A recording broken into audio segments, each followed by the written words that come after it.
Here's what you need to know.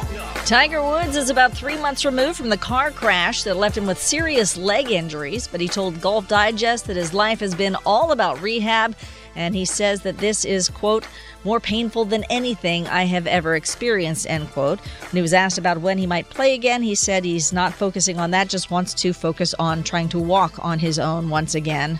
Meanwhile, the NBA announced that there will be enhanced fan code of conduct that will be vigorously enforced in order to ensure a safe and respectful environment. This is after the Knicks found themselves having to apologize to Hawk star Trae Young after learning that a fan spat on him during last night's game at Madison Square Garden. 76ers apologized to Wizards star Russell Westbrook for the behavior of a Philly fan who dumped popcorn on him during Wednesday's game. In NFL news, Adam Schefter reporting that free agent running back Todd Gurley is in Detroit visiting with the Lions. I'm Deb Carson. It's the Full Court Press. There is no stopping this team! The Aggies, the Jazz, the high schools. If it's the sport you care about, we're talking about it. Merrill for the lead. He's got it! It's the Full Court Press with Eric Frandsen and Ajay Salvesen. I'd hate to see how you balance your checkbook. I'm telling you, I'd hate to see you general manage a team. Y'all getting paid millions to act like... The Full Court Press on Sports Talk Radio, 106.9 FM, 1390 AM. The Fan.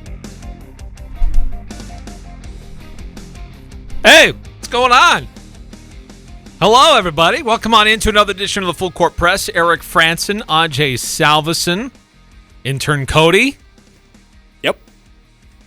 Hi, it's good to be back. I appreciate you guys taking care of things while I was gone. No problem. Yesterday, I had breakfast in Durant, Oklahoma. Nice. Choctaw Nation, Choctaw Casino Resort. Mm-hmm. It's there for a convention. I had lunch in Dallas, Texas. And I had dinner in Salt Lake City. So it was a busy day. I would say so. Busy Seems day. kind of busy. That's all right. It's good. I went to a small broadcasters convention. A lot of broadcasters like us all over the country, rural America, small operators, independent operators. So it was good. Sharing different ideas, learning from each other. Appreciated the time to learn from them. And then got home yesterday and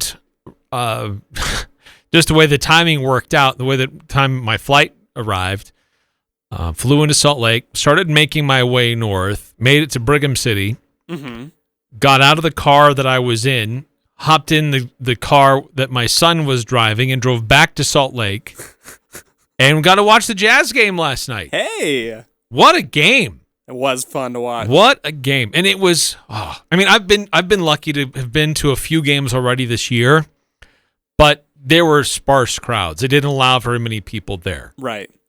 But last night, it was a playoff game, and it had the energy of a playoff game. Oh, it was so fun.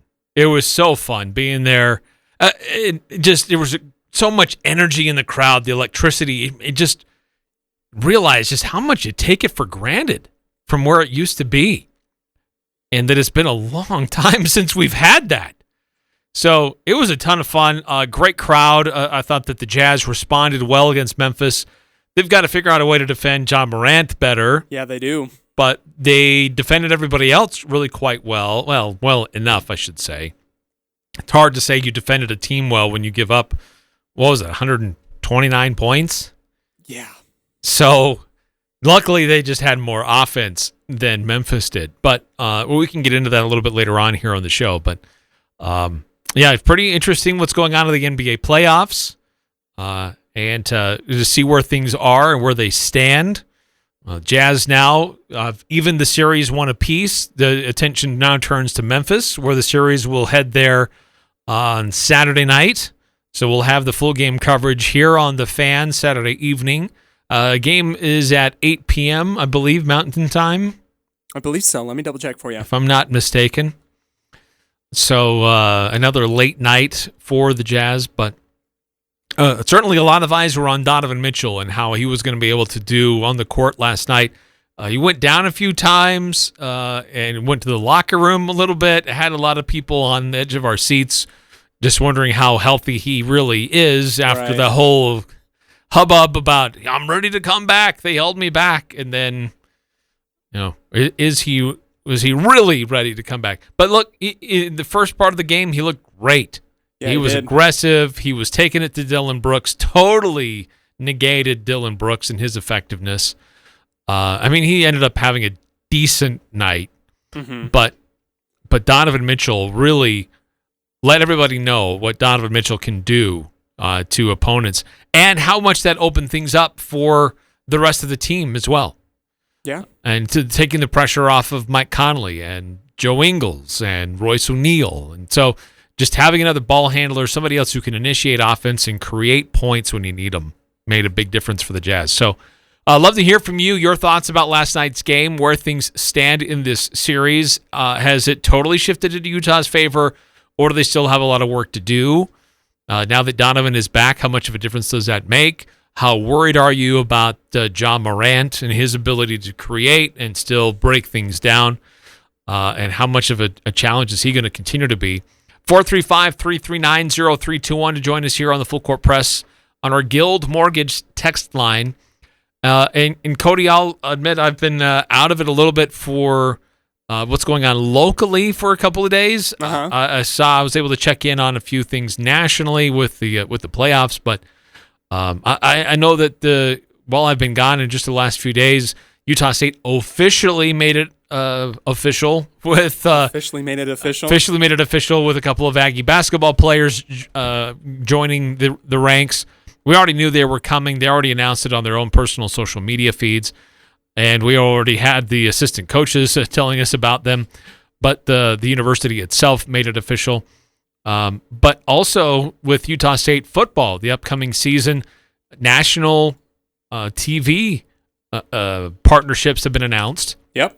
And a few more of those got announced today with Fox. So the other day it was CBS, and today the Mountain West announcing their Fox partnerships. So kind of exciting to see how many games are going to be picked up on a national scale for Utah State and the entire Mountain West. You love that coverage. Just to kind of go off of what you said, Jazz game will be at 7:30 on Saturday on ESPN. Oh, okay.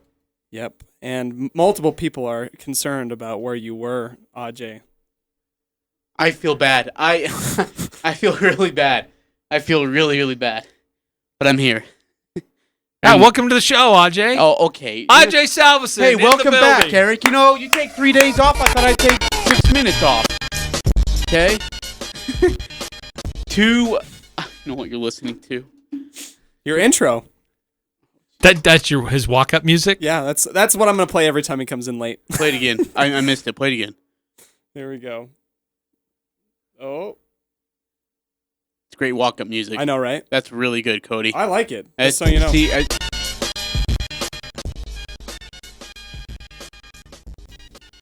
think we might need to work on that audio. Yeah, it might be. It seemed pretty good when I recorded it. it seemed like a good idea when I started. It was a bad idea after I was finished. Hi, Eric. Hi. How was the Middle West states? I was in southern part of Oklahoma, just north of the Texas border. It was fun. It was good. One of the days that we did, we had an excursion. We actually went to this place called the Endangered Ark Foundation, and it was a place where there are a lot of circuses around the country that are not doing stuff anymore, and they're shutting down. They're just not. People aren't going to the circus anymore. And so a lot of those circuses who had like elephants, there's this place in the middle of nowhere. I mean, I'm not kidding when I say the middle of nowhere in Oklahoma that is like a sanctuary for these elephants. We went to this place. We had a social. We had a dinner, and they took us around. We got to meet the elephants, touch the elephants. There was a little baby, like 8 months old. There was there have different areas where they have their own places to hang out. I'm not kidding, like more than 24 elephants in the middle of nowhere in Oklahoma.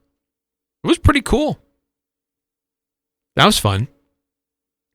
And then you're going where next week? You'll be gone all next week. So yeah, I'm 6 minutes late, but forgive me. Eric's going to be gone all next week. So I thought I'd take my 6-minute vacation right now.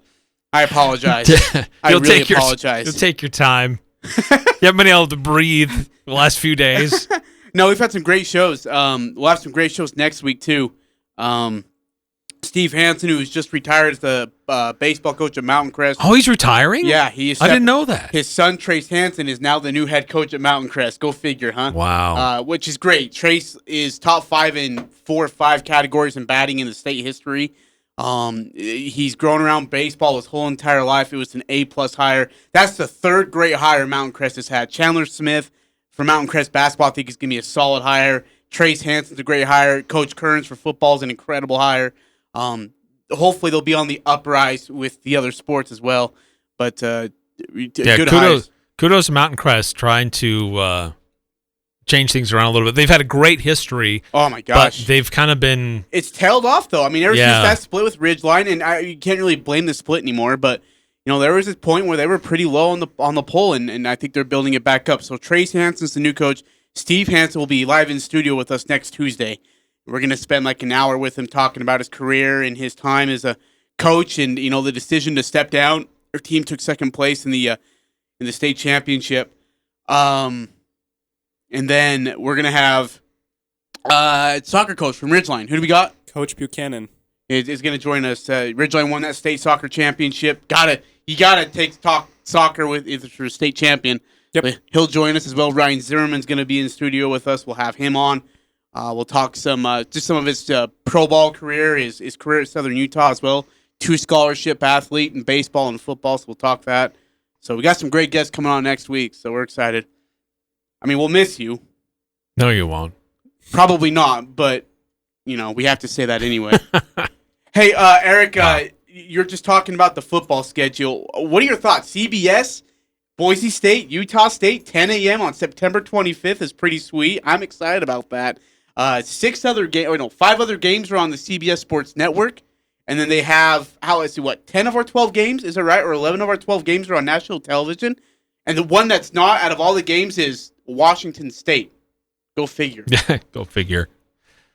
Yeah, I think that's exciting, and certainly as an early kickoff, we're not used to that, especially not here in Logan.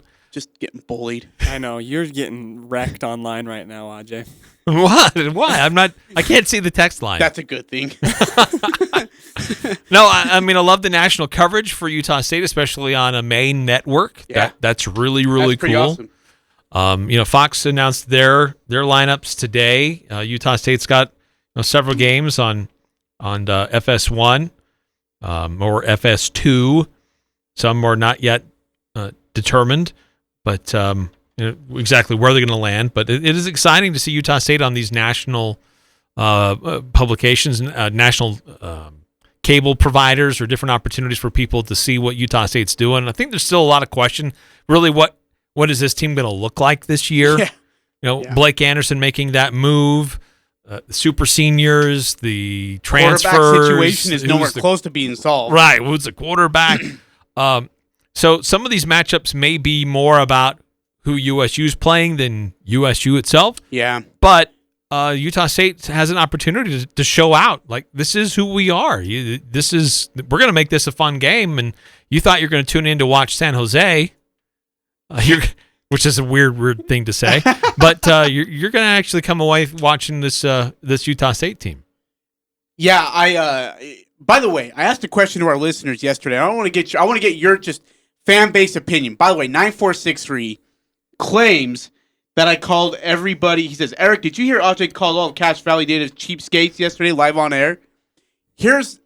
Listen, Dad, here's what happened. Okay? I didn't do it. I didn't do it. I didn't do it. It was AJ. Okay, so we had a conversation yesterday, and I want to ask you the first question.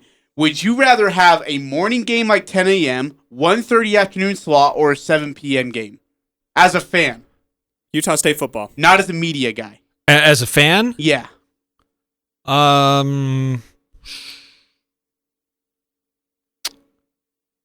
That's a good question. I'd probably say 7 p.m. That's right. That's right. Really? followed by 1:30, and then a very distant third. No is kidding? 10 a.m. That's what I thought. love 10 a.m. I am No. so excited about morning games. No. This is going to be great. And you know what? There's not one game listed for 8:15. That's nice. That is a miracle. Good. That is good. That is a miracle. Thank you, Fox and CBS, for actually having some logical common sense. Thinking about the fans. Well, see, a number of these games are going to be on Friday nights. Yeah, 4 or 5 games on Friday nights, I believe. And then you have like 4 of them are 5 p.m. starts, which is really great. A couple of those are home games. You have a 10 a.m. start and you have an 11 a.m. start. That game's at New Mexico. Yep. So this is great. That's I love it. Pretty favorable schedule, yeah. Okay, we got to get to the text line here. If you want to text into the text line, 435-339-0321. Pretty sure I'll regret telling you all that. 5338 says, if I've said it once, I've said it 1,000 times. No butter on my popcorn. Signed, Russell Westbrook. By the way, that was garbage from that fan. You know better. Not as bad as the Knicks fan.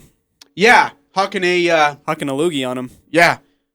Yeah, and dude, it hit 50 Cent too. Like 50 Cent's sitting in the front row, and it hits him. If I'm 50, I turn around and knock the guy out and say, hey, will he spit on me? Right. Let's see here. 9315. The show is not the same without you, Ajay. The walk-up musical sounds like music they would play after the Patriots loses their game this year. Oh, okay. Calm down. 2776. Oh, and Ajay, they are. You have never been more right. Cheap.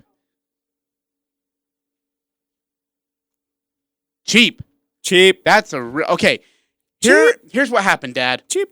We were having a conversation. What does a 10 a.m. kickoff have to do with being cheap? Okay, so here's what we were talking about. It led into the conversation. Are you ready to open this box again, RJ? I know. It lasted like dude, an hour. We yesterday. went for like 45 minutes. I mean, we went to another subject, and people were still texting in about it. Wow. Okay. Okay, so we talked.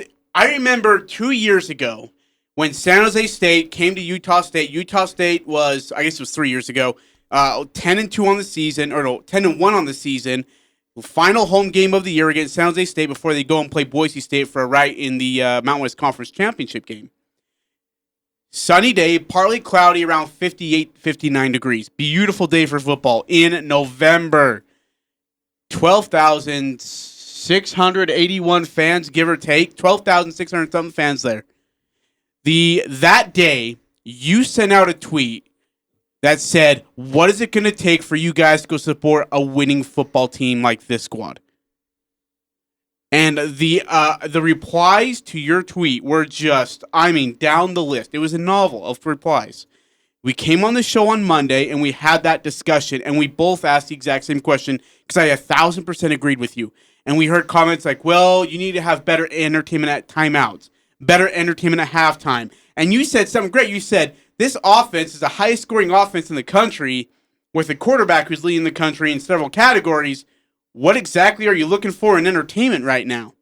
And there was a bunch of responses like, our kids are here. It's a long day. It's 3 hours of football, this, that, and the other. And so I brought up the point yesterday. I said, so what is the issue? Is it the entertainment? And then someone said, well, we want to see consistent winning seasons. And I said, okay, so time out. If I were to offer you a ticket, go back to that time and say, hey, do you want to come watch a 10-1 football team against San Jose State in their final home game of the year? You're going to say no because they didn't win last year. Or you're going to use the last 3 years before that as an excuse why you wouldn't go watch a game. And then, when we nailed down the reasons, we got narrow to the one reason. It became that they just don't want to spend the money. They don't want to spend the money. Tickets are like $17 to $20, I believe. I don't know. Single game tickets. I don't know. Yeah, I don't know.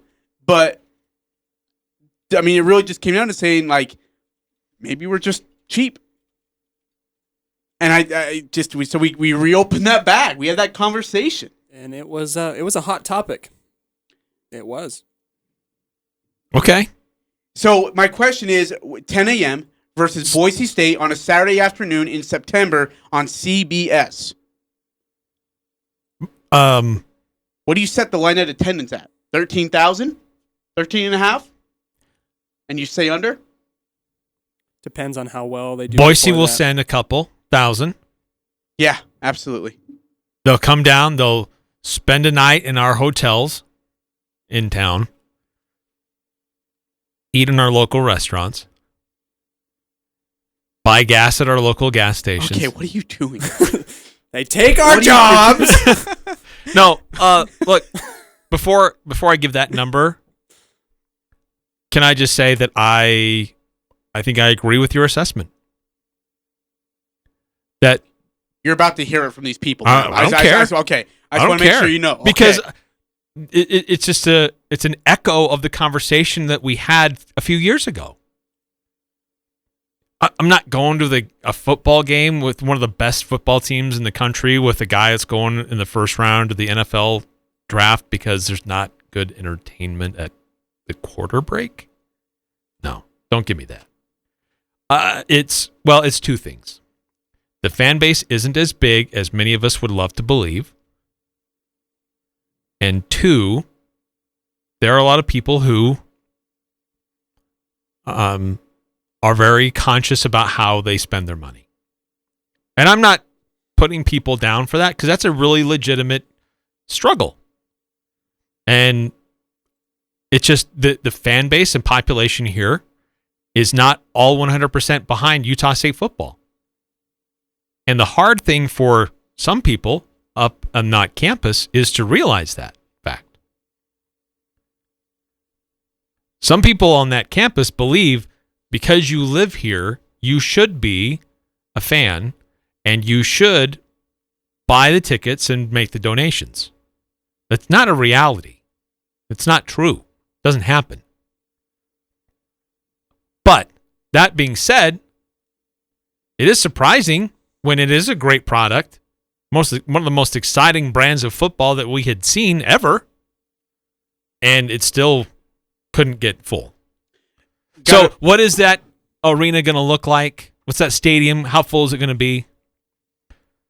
I think there's still some people that don't know what Blake Anderson and this football team is going to look like this year.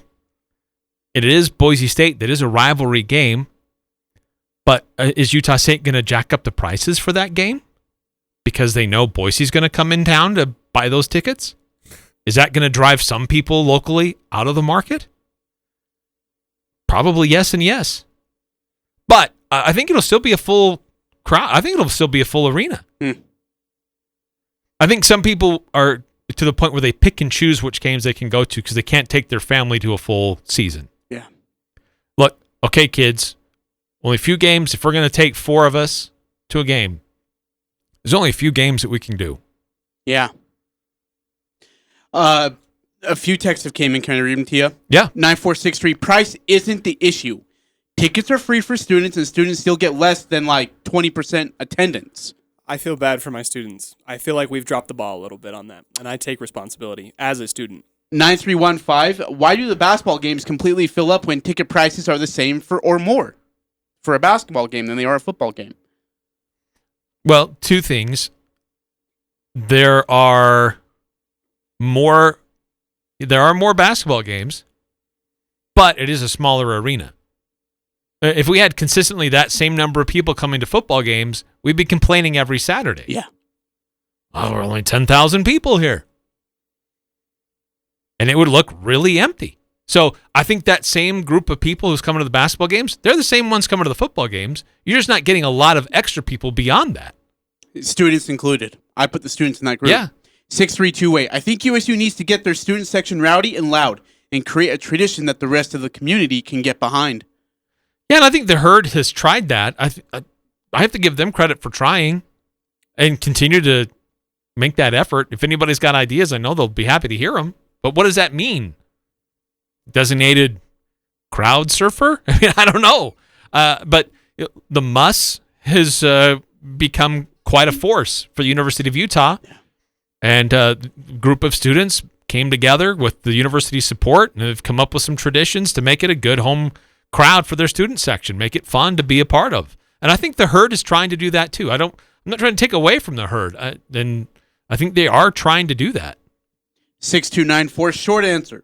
The Aggies lost for 30 years. They lost a generation of fans.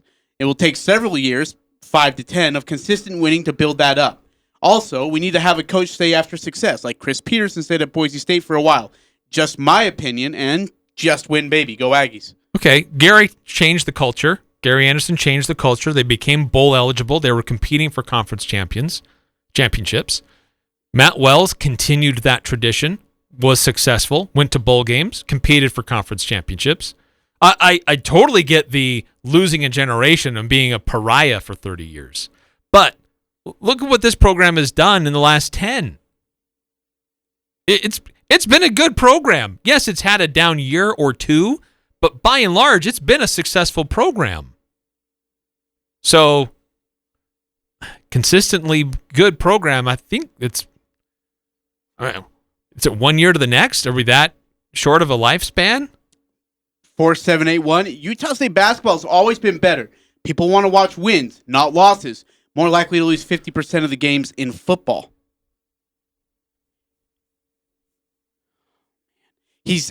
They're not wrong. They win a lot in basketball. I get it. But even in 2018, when Utah State football was just, killing teams. It was 50-0 at half.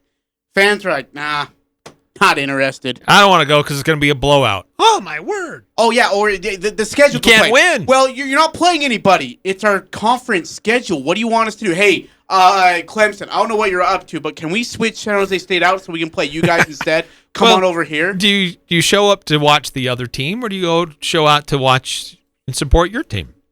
2776. Students are way over 20%. Sick of people bagging on the student section as they've done. Wow. That's I only bring that up because, and I wasn't actually the one who brought it up, but I'll add to that just because there is an issue with student sections across the country. It's not a unique problem for Utah State. Student attendance has been declining. Yeah. So, we'll get good crowds from students from some games, especially early in the year, but it's not always there. And so there's a lot of competing interests. I get it. It's just, is it more of a cultural thing to do to go with your friends to go to the football game? 9463. Cody doesn't have to apologize on behalf of the students not going to the games, though. It's not the students collectively not likely by football anymore. It's the product at fault. Stop trying to pin it on the consumer. Okay, well, when the product was great, it's still. Let's go back to a few years ago. Yeah, that's what we're trying to say. Is last year was a mess. I get it. last year was an absolute embarrassment of a show. Yeah. It was embarrassing for the fans, for the athletics department, for the team, for the coaches, for us as a media. That was embarrassing for me to come in every Monday and be like, well, yeah, just didn't show up today, or again, for the third game in a row. We got. But the year before that, it wasn't bad. No. They still went to a bowl game. Yeah, still went to a bowl game. And the year before that was great. 5662. I lived in Cache Valley all my life. I would consider myself cheap, and I have no problem admitting that. Not sure why others are so offended when that is mentioned as a reason why games aren't attended more regularly. I have heard many mention money as a reason to not attend games. To grow our program, it needs support. I agree. It needs support. And I'll say this. I think, especially during that 18 and 19 seasons, the athletics department tried to pin deals together. Hey, if you get 2 tickets to the football game, they'll be good for the exhibition basketball game tonight. Yeah. They did that, I think, a couple times, if I'm not mistaken. Yeah, I remember hearing about it as a... And so they tried to put deals together, packages together, where they say, hey, look, this is going to make our ticket worth it. We're going to go purchase, $20 a ticket, but we're going to go watch a football game at 2 o'clock, go watch Craig Smith and the Aggies at 7 o'clock tonight. And it worked to a perfection. Yeah. Right, and I get that, especially later in the year, there's overlap. Like, you have hard choices to make. Am I going to go to the football game today or to the basketball game tonight? And it's hard for some people, a lot of people, to do both. I get that. But that's, like I said, that's happening everywhere. And so the thing is for Utah State is that fan base just isn't very big. I kind of feel like, for me as a student, I tried very hard to recruit some of my friends who weren't as big a sports fans as my own to some of the games, especially the football games. And I gotta say, the last couple times they're like, "Oh, I don't know, I'll go to the BYU game or I'll go to the Boise State game. And if I happen to drag them along and get that going for them, after the game, we're leaving before the fourth quarter, and they're like, I'm never doing that again because that was awful. I'm like, frick, I don't know what to tell you. Like, yeah, it was, but it's not always like that. Like 9315 texting, we just need the prominent players of the team to do a kissing booth, but you're only allowed to be part of it if you come to the game. We had to build a stadium overflowing with... Okay, never mind. We're not going any further. Stop! Yeah, 4781. Football also needs to build bigger and better. Need to consistently get 5 or more players in the NFL each year. Improve culture so that people want to play here. Attract better prospects. That will bring more excitement. Dude, the NFL draft is just... That's out of their control. Yeah. I mean, we've had some great players come through who didn't get drafted. They're unsigned. They're undrafted free agents. That's what it's called, right? Yeah. Yeah, I don't know what to tell you. Like, to get 5 or more players per year in the NFL draft, like, that's just, you're asking a lot. Right. I mean, this is my 2 cents, and I don't get paid for it, and it's worth what you pay for to get my 2 cents. Which is 2 cents. Which is nothing. It's a program that has a very small fan base. And when you're trying to figure out football and basketball and growing that, especially football where you've got a bigger arena, more seats to sell, it's about being involved in your community, being connected to your community. Does the community feel a connection with that football program? With those that are running it? Or do they feel like they're just going around asking for money? They don't care about me. They just care about my money. Now, are they involved in the schools? Are they in the community events? Are they at the parades? And a lot of times they are. Yeah. But how are you treating your patrons? Are you just trying to milk them for more because your demands to meet your budgets are so high? I know it's a tight line to walk. It's not easy. I get that. And I'm glad I'm not in that position. But the community needs to feel connected and proud of the product and the institution. And when there's that connection, they're going to be happy to do that. Gosh, I was just in southern Oklahoma, and they got a little out of the way southeast Oklahoma, something, whatever. And those people in these small little towns, they are so proud of that small junior college or D3, whatever. Do they get the crowds that we get in Logan? No. But man, they are so happy to tell you about their connection to their institution. We got to take a break. You can keep the text coming. By the way, 1181 says, "Amen, Eric. He's been preaching this for years." Keep the text coming, 435-339-0321. Next up, we got a celebrity coming in the house. Olivia Taylor, the gal that made the incredible catch for Bear River in the state championship game that trended absolutely everywhere on every social media and every sports account, is live in studio with us here coming up next on The Fan, 106.9 FM, 1390 AM. This is for those who always show they care, who told their kids everyone 12 and older is eligible for a COVID vaccine. Those who explain to their cousins that vaccines prevent nearly 100% of hospitalizations and deaths from COVID-19. This is for the ones protecting those they love. Thank you. We can do this. Find vaccines near you at vaccines.gov, paid for by the U.S. Department of Health and Human Services. Ladies, do you have your men's ring yet? We know that he got you the perfect ring, so let's get him one that will show how much you care, such as a one-of-a-kind Damascus steel, his choice of camo, or an exquisite redwood inlay. And if you really want something out of this world, come check out our meteorite rings. For the largest selection of unique men's rings, make it special, make it Jarek's at 930 North Main in Logan. Jarek's Fine Jewelry. Make it special, make it Jarek's. This is Jay from Daryl's Appliance. It's time for our annual spring event. This is an event 51 years in the making. Stop by this Saturday and save big on kitchen packages and GE appliance deals for the whole house. We just received in a new load of scratch and dents from Whirlpool and GE, plus a freezer blowout. Enter to win a drawing for a freezer and get balloons for the kids. Listen for the live radio broadcast Saturday. That's the huge spring event at Daryl's Appliance, where service always comes first. Daryl's West on Airport Road. This, keep it on the down low here, is the Dan Patrick Show. I think that they should do weight division, like boxing, heavyweight, light, heavy. If you had weight divisions, and let's say those over 235 pounds are in the heavyweight division, you'd be hard-pressed to find somebody probably in the world faster than DK Metcalf at that size. Dan Patrick. The Dan Patrick Show. Weekday mornings from 7 to 10 on Sports Talk Radio, 106.9 FM, 1390 AM. The Fan. Talking the sports you care about. The Full Court Press on Sports Talk Radio, 106.9 FM, 1390 AM. The Fan.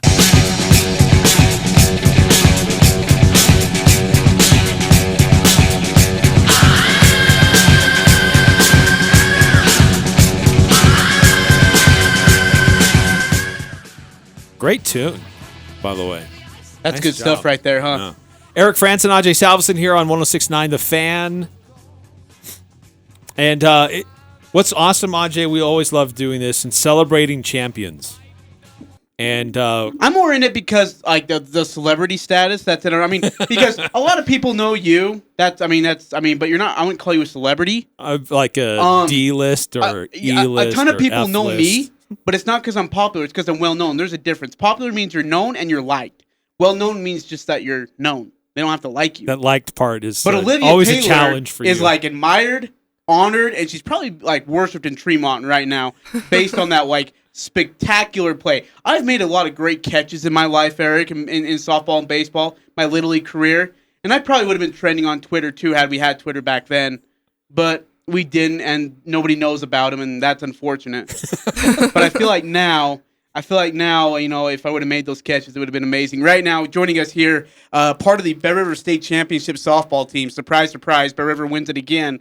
Olivia Taylor, who made a fantastic catch as part of that state championship run. Olivia, thank you so much. How are you? Good. How are you? Good. Okay, so you probably get this question a lot. I mean, you've been on Jimmy Fallon, Jimmy Kimmel Live and all that. Oh no.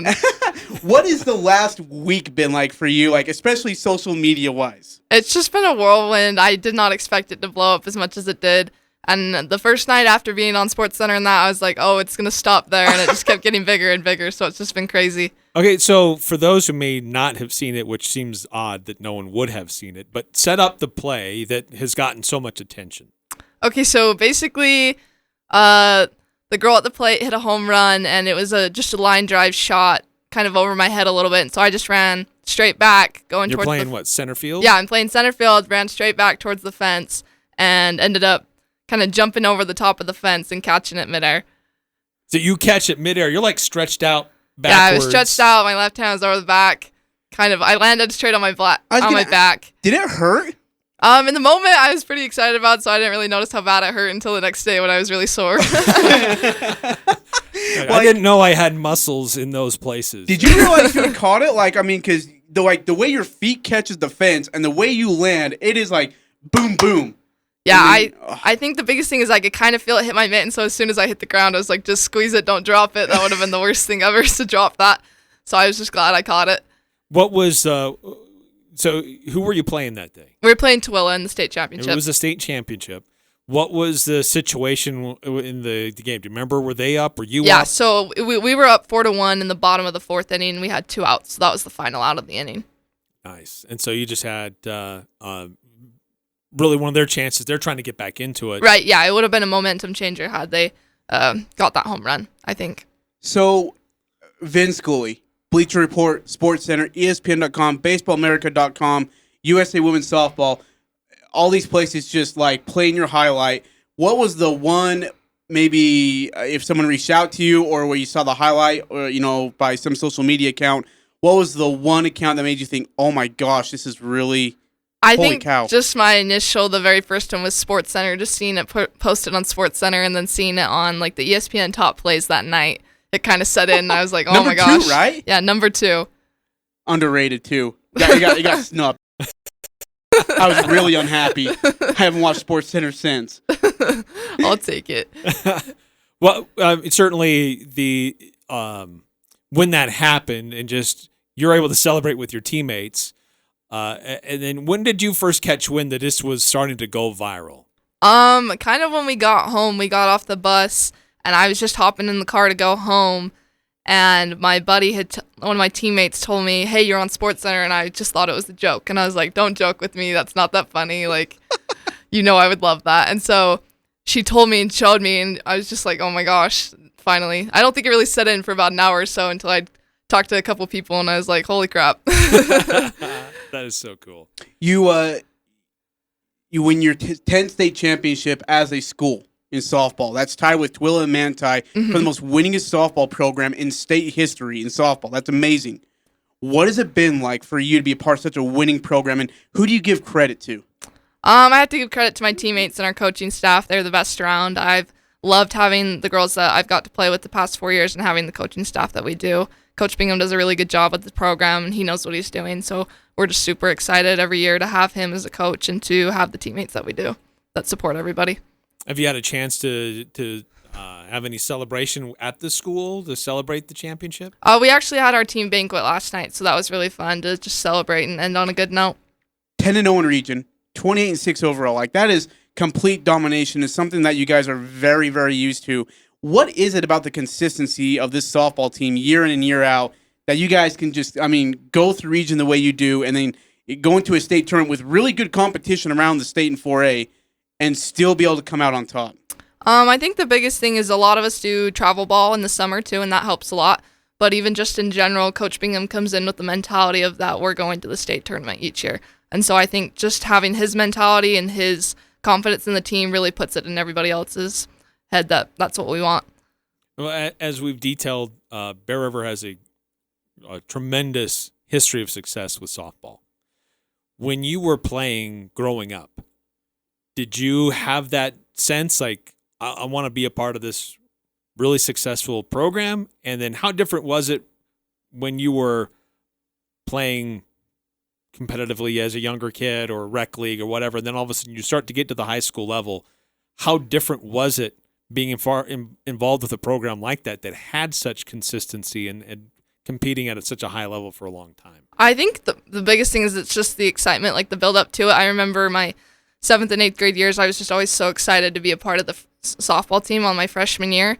And we actually won it my freshman year, and I didn't really play varsity or any of that, but it was just fun to experience that and to have that. So going into this year, us seniors knew how it felt to win a state championship, but it was even more different to actually play and be a contributor to the team.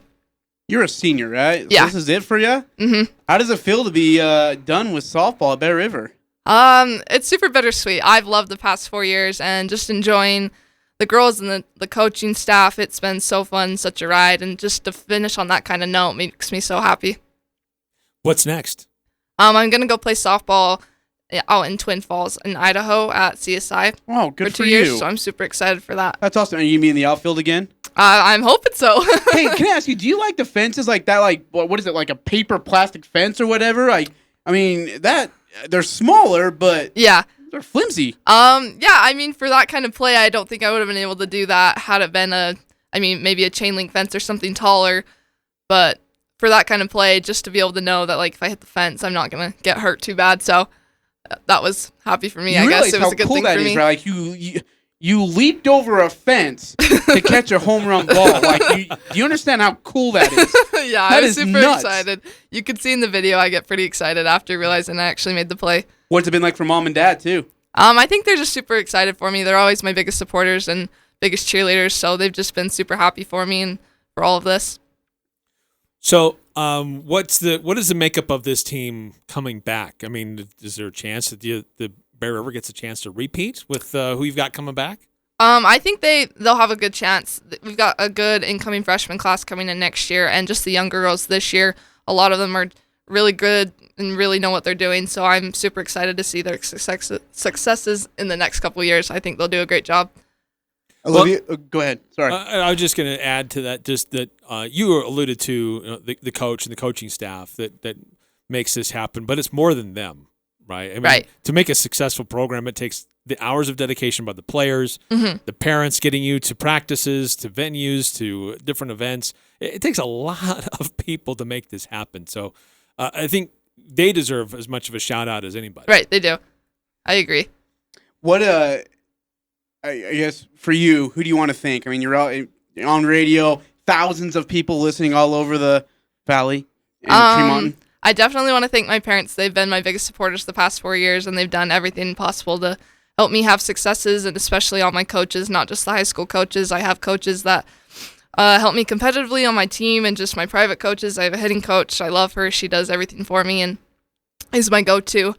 And just my teammates the most. They have been, I mean, as you said, we couldn't win without the girls and the attitude that they have and the drive that they wanted to win. So I'm super grateful for them also. Do you feel like the sport of softball is still strong? I mean, it's certainly at a place that has a lot of success. People get excited about playing the sport. But do you see some places where maybe in your time of playing it, maybe it's not quite the same, or has it always been pretty competitive where you've gone? Most of the time when I've seen it, I think it's been pretty competitive just playing in summer ball. Summer ball is always a super fun time, and to have that experience and to be able to travel and do travel ball, I think it's a pretty competitive sport. What's your favorite softball team? I mean, like in college, is there a team you watch the most? I watch a lot of Oregon. Really? I like to watch them, yeah. Okay, Oregon. I think like Alabama, Oklahoma, UCLA. Oregon's a good one. Mm-hmm. You've played center field. That's right. You like being in the outfield. Yes. And is that where you've always been? Or I know growing up, you get moved around a lot as coaches try to figure out what your strengths are, what their needs are. But what's it been like for you and kind of in that journey and trying to figure out your best natural position for your ability? Yeah, so when I was little and I started comp ball around like 9 or 10, I started as like a catcher and shortstop. And I played that for probably 2 or 3 years. And then I switched to a team that was actually from Bear River, and they needed an outfielder. And so my coach, Casey Gibbs, put me in center. And that's just kind of where I've stuck. I started there and I loved it there. And I think I did a pretty good job. And so that's just where I've grown up playing. Is really I've stuck to the outfield and have had success there, so that's where I've stayed. Olivia Taylor here joining us on the Full Court Press. Made a fantastic catch in the state championship, part of the Bear River State Championship softball team. Their 10th state championship in softball school history, which, by the way, again, ties Manti and Tooele for the winningest program in state history in softball. That's amazing. Hey, I'm playing my first softball game tonight in 9 years. They were going to put me at catcher, but I convinced them to put me in the outfield. I don't know if I can leap over the fence. What advice would you give to me to hit the rise ball, though, at the plate if it's coming? The rise ball gets me a lot of the time, too. So I don't know if I'm the best help on that, but keeping your hands high. I love it. Well, when it comes to approaching the plate, where were you in the order, and how would you describe your style? So this year I was the 2-hitter, so a lot of the time my job is just to move our lead off and get her at least a score or move her around a second. So a lot of the time I would either bunt or just try and get a base hit in a gap. How hard is it to bunt in softball? Because it feels so short. I've always enjoyed bunting. When I played competitive ball when I was younger, we had our team. That's what we spent most of the time doing. So I've always felt like I'm a pretty good bunter and done well at that. I didn't do as well in the state tournament this year bunting as I wish I would have, but normally I do a pretty good job at that. What's the hardest pitch to hit in softball? Is it the rise ball? I would say, laying off a rise ball that's over your head. I struggle with that. I tomahawk that stuff. Swinging bunt every time. This actually reminds me of another question I was going to ask, but do you watch baseball much? I don't mostly stick to softball. I don't watch a ton of baseball, no, but the reason I asked that is just we're seeing this trend in baseball where it's swing for the fences or nothing else. Mm-hmm. Like you don't manufacture runs, you don't advance the runner, you don't steal bases, and it's either the home run or nothing. Right. And softball, it seems like it could have that aspect to it, but it's not quite there. And do you see it maybe following baseball's trend, or do you think just it's a different game? I still think that there's a lot of short game. Especially Coach Bingham, I think he's really big on short game, and he loves to throw that in because I think it's hard to defend as a team. If you can be a good hitting team and then also have short game in between that, I think it's harder to be able to defend a team like that. So I think it's still important to have that in your lineup.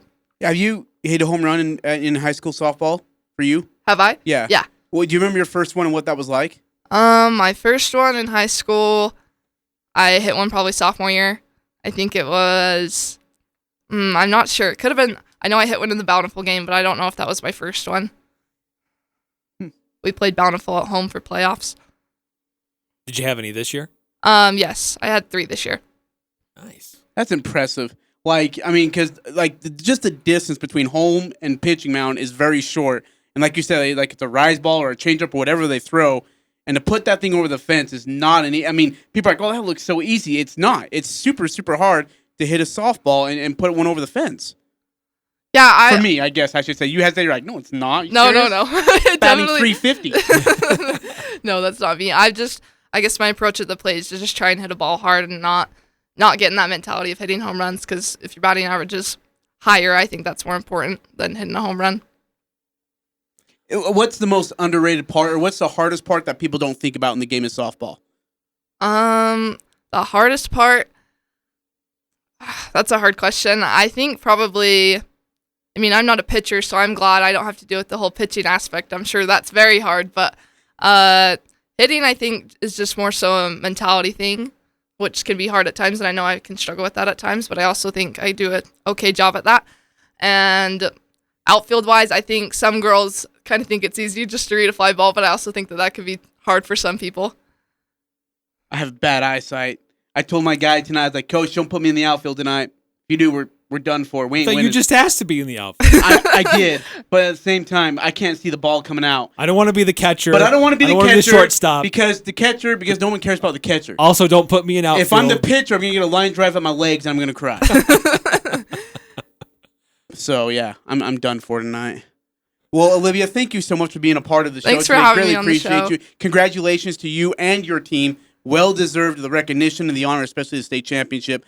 Very happy for you all. Thank you. I appreciate that. Yeah, the viral video, that's just gravy on top. Oh, that's crazy. Yeah, that's Vince just the Scully top part. tweeted that out. Vince Scully. Yeah, I've been mind blown by the whole situation, and I still am. Very cool. That's Very awesome. deserving. Congratulations. Thank you. Awesome you got to celebrate with the team. Hopefully there's a little bit more celebration that could go on. I mean, we're near the end of the year, but I know you guys have your end of year like school parade, right? That you guys do? Yes, we graduate next Thursday on June 3rd, and I think we'll do a motorcade either that day or the day before. I'm not sure what the schedule is, but the seniors will be doing something like that. Nice. So hopefully the town comes out, shows out, and cheers you guys on and celebrates, especially Yes. those seniors. Right. Olivia, you're the best. Thank you so much. That was awesome. Thanks so much. Appreciate you. All right, we'll wrap up the first hour of the Full Court Press coming up next. Bring on summer during the Memorial Day sales event at your Utah Honda dealers. Unlike the competition, your Utah Honda dealers are loaded with new Hondas. And with used cars in high demand, your trade-in has never been worth more than right now. Save with 0% financing on select new Honda models. Honda is the most fuel-efficient automaker in America and most awarded brand of the last decade. The Memorial Day sales event at your Utah Honda dealers. See UtahHondaDealers.com. An event months in the making. Fisher Home Furnishings prepares for their Memorial Day sale by talking to every big brand name they carry. Looking for the absolute best values? Save $200 to $1,400 on any Serta Perfect Sleeper or iComfort mattress. Unsure which is the best mattress for you? Fisher's is the only place in northern Utah who can offer a free sleep diagnostic test for the perfect mattress match. You'll sleep perfectly on your new Serta knowing you have the best mattress at the best price. Fisher Home Furnishings Memorial Day sale. Shop in-store or anytime online at fisherhf.com. If you live in the south end of the valley, no doubt you've noticed the historical Hiram Granary taking an important role in our new Cache Valley Bank location. I'm Catherine Buse, branch manager. Keeping in touch with our history while looking to the future is part of Cache Valley Bank's mission. Hiram is Cache Valley Bank's 7th location in the valley. Join us for food and giveaways as we celebrate our Hiram branch grand opening June 26th. Cache Valley Bank, member FDIC. Better weather, longer days, and the urge to get outside. Spring has sprung. Hi, I'm Jay Broadbent with Alpine Home Medical, and we'd love to help you scoot into spring and enjoy $200 off our high-quality scooters. Bringing wellness home is our motto, so also enjoy $200 off our best-selling lift chairs. For locations and information, visit us at alpinehomemedical.com. Alpine Home Medical, we bring wellness home. Visit alpinehomemedical.com. It's the one and only Al's Sporting Goods Outdoor Expo sale. Memorial Day savings for the entire summer for the entire family. Thousands of firearms and you won't find them lower. Can't find ammo? Al's has an entire truckload. All calibers. You know Al's is the biggest Vortex dealer west of the Mississippi. Crossfire Scope $119. Diamondback Binocs $149. Vortex t-shirts $9. Camo shirts $5. Trail cams $29. Gerber multi-tool $10. Rarely on sale, Sims and Reddington fishing gear save 20%. Camp Chef smokers $3.99. Liberty Gun saves prices Al's can't even mention. Nobody does Memorial Day weekend like Al's Sporting Goods. Every sport, every season. The Aggies are #1 here. The Full Court Press. Connect with us on Facebook, Twitter, and online at 1069thefan.com.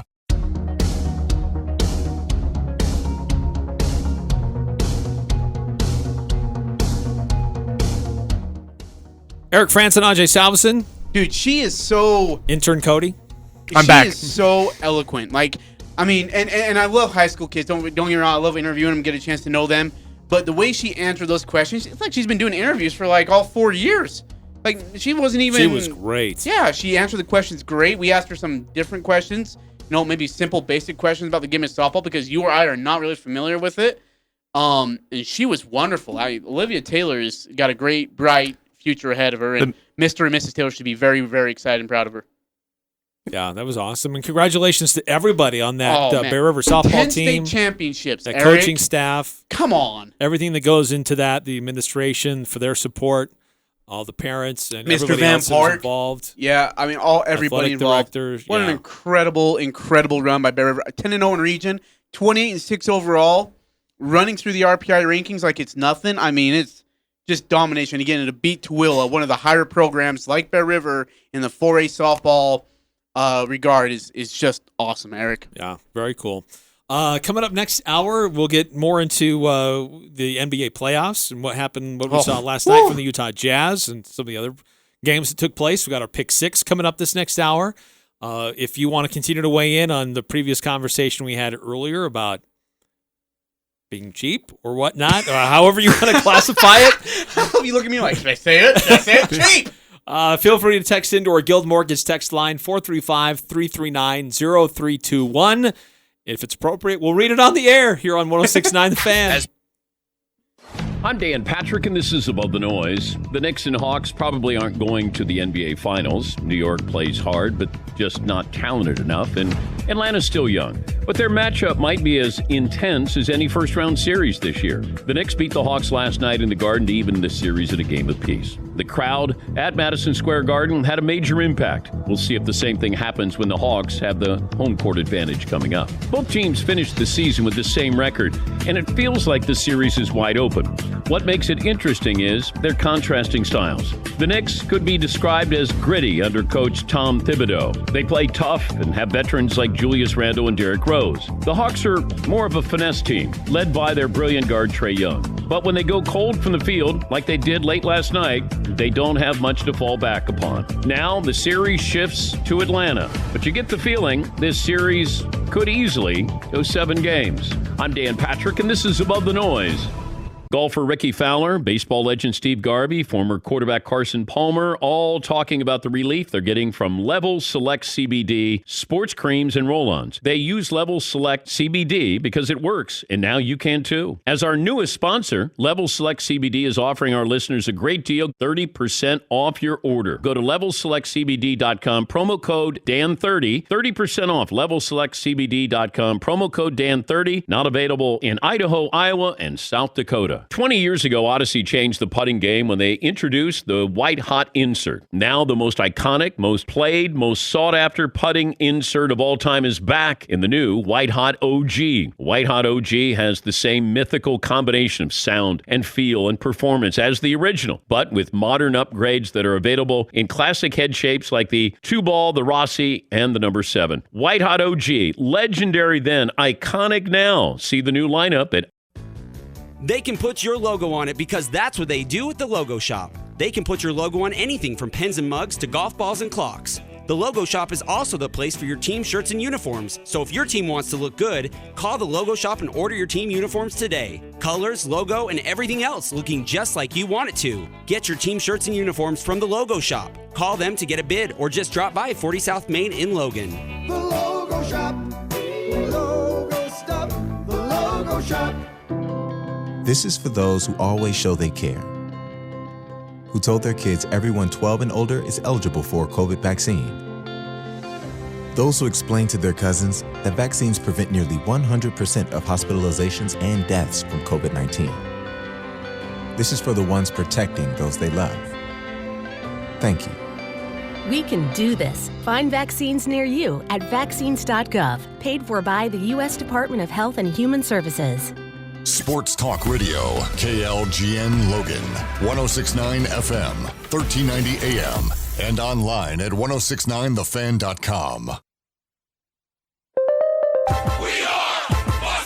And here's what you need to know. NBA postseason continues in about 30 minutes from now with Milwaukee at Miami against the Heat. Bucks up in the series, 2 games to love. Suns and Lakers tonight. Also Nuggets and Trailblazers from Portland. That series is tied at 1 apiece. Major League Baseball. Baez bounces one to third, picked by Gonzalez. The long toss, it pulls the man off the bag, and Baez trying to stay in a rundown long enough.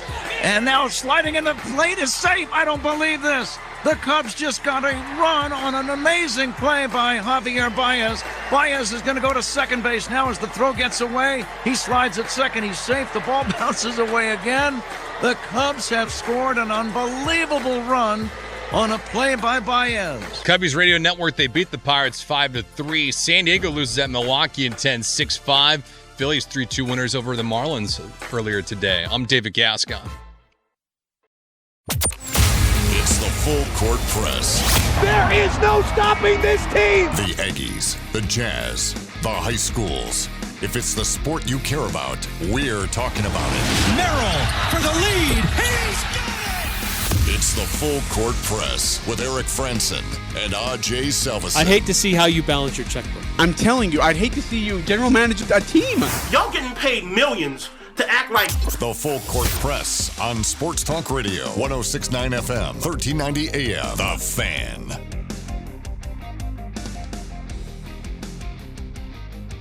Hey, what's going on, everybody? Eric Frandsen, Ajay Salvesen, intern Cody here as well. Good to be back in the studio. Good to be back with you guys after a couple of days away. And I'm going to be here for, tomorrow, and then I'm going away again. R.I.P. As 2777 or 2776 asked, could you take me with you? And I think they were being serious, Eric. Yeah, we'll just throw you up on top, get some straps.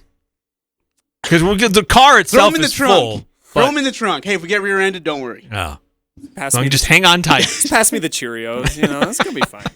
We'll stop every now and then for a potty break. We got Pick Six coming up in this hour. We have we finished up a discussion that we actually carried over from yesterday, which was the ticket conversation about why fans don't go to football games, and you have various reasons and thoughts and ideas. And we're not connected to the internet. Yeah, you are. Never mind. But someone read out a text, from 2417. Cody, you want to read that for me? Yeah, I got you. Eric is right to a degree when it comes to community support, but we also don't live in an area where it is the thing to do on Saturdays anymore. The tailgating rules and the fees kill the fun. We are too small to overcome the regulations. Also, it is not the religion of the area like in LSU or Alabama. It's that last point. That's absolutely true. Actually, in my time in Oklahoma just the other day, they were talking about, then there's 2 high schools that face each other. I believe this is just outside of Oklahoma City. They play, their annual game is in a stadium the size of the one here in Logan. 18,000 people. That's crazy. And there are 18,000 people inside the stadium watching the game, and another 18,000 outside tailgating and listening to the game. And you're right, it is a religion for a lot of people. The cathedral of the football. It is a really big deal for some cultures, and it's not that here. Believe me, over the years, I've had people, we've gone over this very topic many different times, different ways, and I've had people call into the show and say, we're a very industrious people, we're hardworking, and on Saturdays, we're out burning ditches. And I get that some people, that is what they do and what they have to do. what I'm, I guess, a little surprised at is after so many years talking about this, and especially over the last 10 years when it has been a successful football program. And by that, I mean a team that's going to bowl games. Have they won a conference championship? No. But they're by and large, they're more successful than they're not. Yes, there's been a few down years here and there. But during this time, during this modern era of football, the fan base has ebbed and flowed a little bit. The product on the field has improved faster than the fan base has grown. Would we like to see it grow more? Absolutely, sure. Are there people that are just not going to go no matter what? Sure. They have other priorities. And look, those aren't the people that we're trying to convince, I guess. But though, to some degree, you'd like them to sample it, and if they have fun and it's a good experience, they come back for more. But it's an ongoing battle.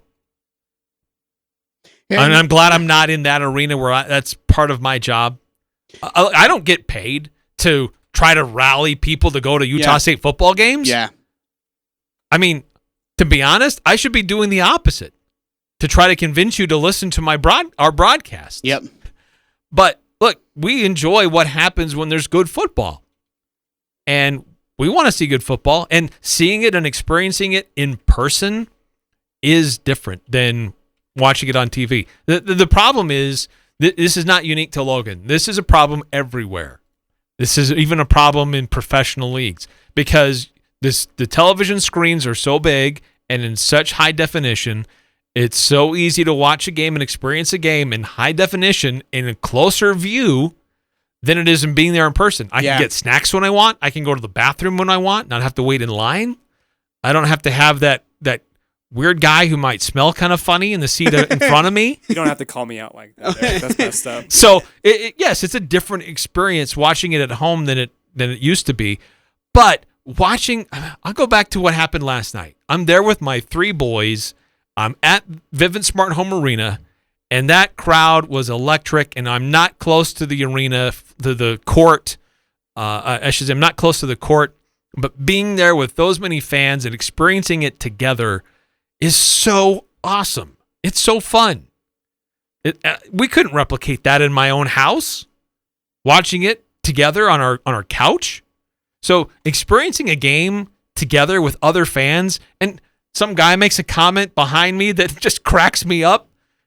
I wouldn't get that if I'm sitting at home, and I'd be able to talk trash with other people around me, and it's a different experience being able to be there in person. I get it. It's hard for some people financially to be there for every game, but I think that there are people in the at the university, in their administration, and they're in their programs, who probably could do a better job of connecting more with the community than they're doing. 9463. I'm willing to bet the attendance numbers spike on those Friday night games. Great idea. Well, Ajay, I will put $10 down right now for people who are going to complain that there's games on Friday nights because, well, that's sacred for high school. And we were competing with the high school games. If there aren't, now I have to choose. Am I going to go support Ridgeline or am I going to go watch Utah State? Don't complain to me if there aren't people there because we're going to the high school game. Is that a legit argument? It's probably one of the more legit arguments you could probably hear, though, right? I mean, a mom and a dad want to go see their son play, but or want to go watch a Utah State football game, a big one on a Friday night, but their son plays at Ridgeline High School and they want to go see their kid play. I mean, I see the valid argument there. That's probably the first valid argument I've heard for a Friday night game. It is. And you are competing, and then people who want to listen to the broadcast here on the Cache Valley Media or radio, they want to listen to Al Lewis's pregame too. It's going to be tough. Right. You have to make a tough choice. But it gets back to really how big is this fan base? Yeah. Where if there's a high school game in town, it's going to dramatically affect the Utah State football game. If it was a big Utah State fan base, it shouldn't matter. Okay. It shouldn't matter. Okay. That's a good point. 9315, I was talking to someone and they said their wife don't like the football games because it's outdoors. They want to be indoors for basketball, much warmer in October and November. Unless you want to donate around $23 million for a new dome, we're going to be outdoors. I won't even scratch the surface. For every game. Yeah, absolutely. Outdoors. Coats, hand warmers, blankets. Let's go ahead and jump to 9948's text. Eric, last night the Jazz beat the Grizzlies, and 9948 says, it's great the Jazz won last night to tie up the series. I do have a major concern moving forward. The lack of defense from the Jazz is going to be a real problem. And last night, in the third quarter, for the first 15 possessions, Memphis scored a bucket. They didn't have a possession without a bucket until the 4:04 minute mark. Yeah, we were watching it unfold, and we're just talking with the people around us like, this game's going to go sideways in a hurry. You can't get any stops. Look, the Jazz won, which is great. But there's a button there. Yeah. How many games can we really rely on the Utah Jazz to score 141 points? And to have, how many guys? 3 guys that scored 20 points or more? Or near to it? You're right. No, 3. Gobert had 21, Conley with 20, Mitchell with 25. I mean, no, you're not going to get that every night. You're right. It is a defensive problem. Look, I thought the defense in the first half was pretty good. They have a 20-point lead, and it just vanished. Yeah, it was gone. A 43-point quarter? Yeah. Now, Memphis started hitting outside shots. I thought John Morant was better at finding other people. A menace or what, Eric? He was incredible. You got to see him live. Does it tell you how fast that guy is from court to court, baseline to baseline? Watching him play, you think that he has a different gear than everybody else. Like, you'll see guys running down the court, and he just sprints by him like it's nothing. It's like, why are those guys running so slow? It's not that. It's just John Morant's that fast. I do have one complaint. And speaking of John Morant, I'm going to challenge Rudy Gobert at the rim with a monster hammer dunk. And then Rudy Gobert blocking him. I mean, shutting it down. But then the rest of the national media is like, oh, watch John Morant with all the courage and all the intensity to go after Gobert like that. If I were to go into a fight with a grizzly bear, and I'm dumb enough to be like, I'm going to go fight this grizzly bear and just go one-on-one with him. Watch this. And then him pick me up with his right pinky and chuck me 327 yards into an ocean. Nobody would say, hey, what a great and courageous thing you did to go up against the grizzly bear. They would be like, hey, moron, try a different way. Okay, look, did John Morant show some courage? Yeah. Was it stupid? Yes. We can say it was a dumb idea. It's okay to say that because that was a really dumb idea to go see Gobert at the paint and think you're going to go after him. Well, you know what he said afterwards? No. I'm coming back. I'll be back. Great. I mean, rack up the block account all he wants then. Gobert's like, okay. Yeah, really, right? Like, if you want to come back, I'm here, man. Let's do it. I'm not scared of you. One of the other things that kind of bothered me a little bit, Clarkson had some bad turnovers and some bad decision making. Couldn't make the 3 either last night. Yeah, he had trouble with he went 1 of 6 from deep, went 4 of 11 from the field, 16 points, 6 rebounds. He only had 1 turnover. That's crazy. I thought he had more than that. But just read-wise, I just didn't think he was that great, and it's been a problem, actually, both games 1 and 2. Again, final score 141-129, series split at 1 apiece. They play Saturday night, and then we go to an every other day schedule, which is just weird. Yeah, I thought the Jazz actually were a little better with the turnovers compared to game 1. Mm-hmm. I thought they were crisper. There were a few times with Donovan in the game, just spacing and understanding who needs to be where. Things were off just a little bit. That's the nature of not playing with a guy for a month. But I thought actually the Utah Jazz played better with understanding where they needed to have the passes and how to do things. Turnovers weren't as bad last night. Clarkson, he is a focus of their defense. But 6 boards out of Clarkson, 16 points. I'll take that. I'm okay with that. But really, the big takeaway. Well, there's 2 big takeaways: the difference of having Donovan Mitchell in your lineup, and you got to figure out how to slow down John Morant. I mean, he also had he shot 20 free throws. Yeah. Yep. But that's his game. He's so athletic, he will attack the rim, and he shoots on the way down, which makes it harder for a shot blocker. But he puts pressure on your defense at the rim, which as a Jazz fan and as a Jazz organization, you should be okay with that, with Rudy Gobert being there. But it does open up potential to get Rudy into foul trouble if he's not careful. 4034 text into our earlier conversation. Give me Skyview versus Mountain Crest over Utah State versus San Jose State. I'm not going to disagree with you. It's a rivalry game inside the Valley. It's what you're interested in. Exactly. Like for me, I'd rather go see the Utah State game. Yeah. San Jose's an improving football team. They were a good team last year. Went to a bowl game. Utah State's going to be a better team this year, I think. Yeah. I think that's going to be the game that I'm going to watch. But I can totally understand if you choose to go to the high school game. I mean, again, it's your selection. 2417 140 to 120 something is an all-star game. No defense, an all-star, no defense game.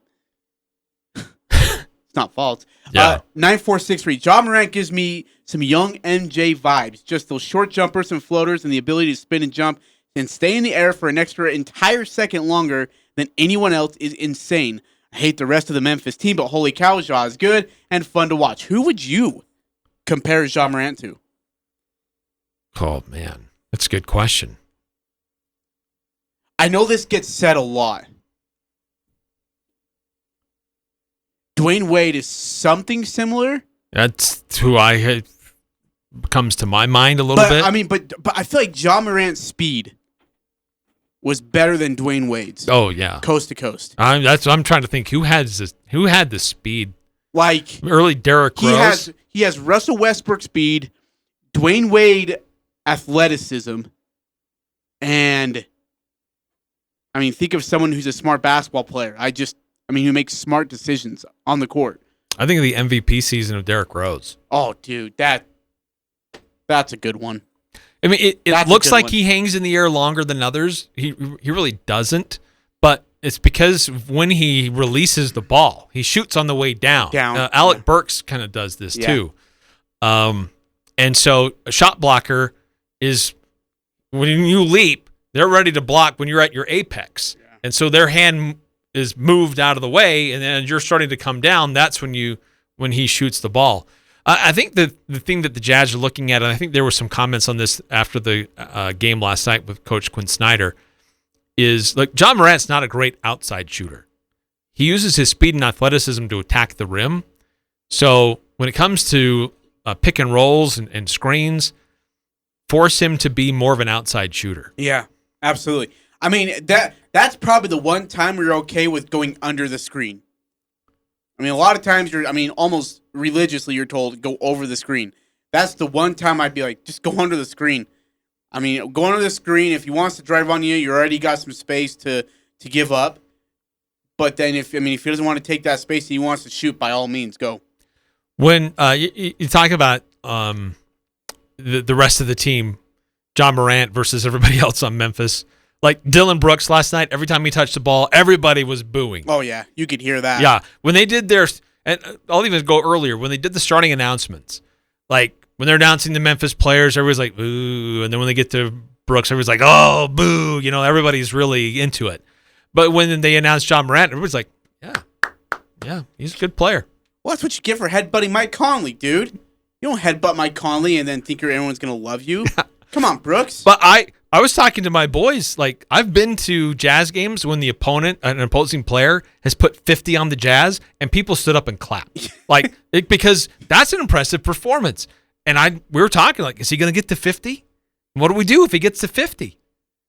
Thankfully, he didn't. He got to 47. You know how much that pisses off Jazz players, though? Like, hey, this guy put up 50. You know what, dude? Way to go. You put up 50, and the Jazz players are like, dude, they put up 50 on us. What are you clapping for? Let's see here. We got a couple more texts. Let's see. 241. Nope, just kidding. 4034. Rose or prime John Wall for Ja Morant? Mm-hmm. Again, Rose is a really great comparison. I like that. 1570. The Jazz scored 141 with JC and Bogey struggling. Also, Brooks can't hang with Donovan whatsoever. And I would agree on both ends. Oh, but Mitchell was talking smack. Oh, dude. He knew what was going on. And you can't hang with me. I think Brooks knew that was coming too. Like when Donovan Mitchell stepped on the court, it was like, dude, no one holds a better grudge than Donovan Mitchell, and he remembers everything. So when he came on the court, it was like, hey, Brooks, I'm back. Yeah, I don't know that I would characterize Bogey as struggling. He's only 1 for 5 from 3, but I thought that he did a good job of recognizing mismatches defensively on him, and he'd back him down or he'd go to the rim. I thought Bogey had a pretty decent game. The shooting, though, like you have him to spread the court for shooting, and he's going 1 of 5, Eric. That's not great. No, but look, because of what happened to him earlier in the year, he's recognizing that when my outside shot isn't going down, I have other things I need to do to get offense going to help my team instead of just being a spot-up shooter. So that's what I love about how Bogdanović has evolved as a player over the last 6 weeks. Because as a team, the Jazz shot the 3 really well. What'd they shoot as a team? 19 of 39. Wow. Again, final score 141-129. Jazz beat the Grizzlies. We split it 1 apiece. Saturday night, 7:30 tip-off Mountain Time. They then turn around and play Memorial Day. Is that right? I got to look at the schedule here. I don't know if... Yeah, Memorial Day at 7:30 on TNT. Okay. Oh, so it is, okay, TNT Memorial Day. All right. ESPN on Saturday, but then on TNT on Monday. And then it shifts back to Utah on Wednesday, June 2nd. And they haven't set a time yet for that. I think they're going to wait to see what happens with the rest of the series. Yeah. In the NBA playoffs.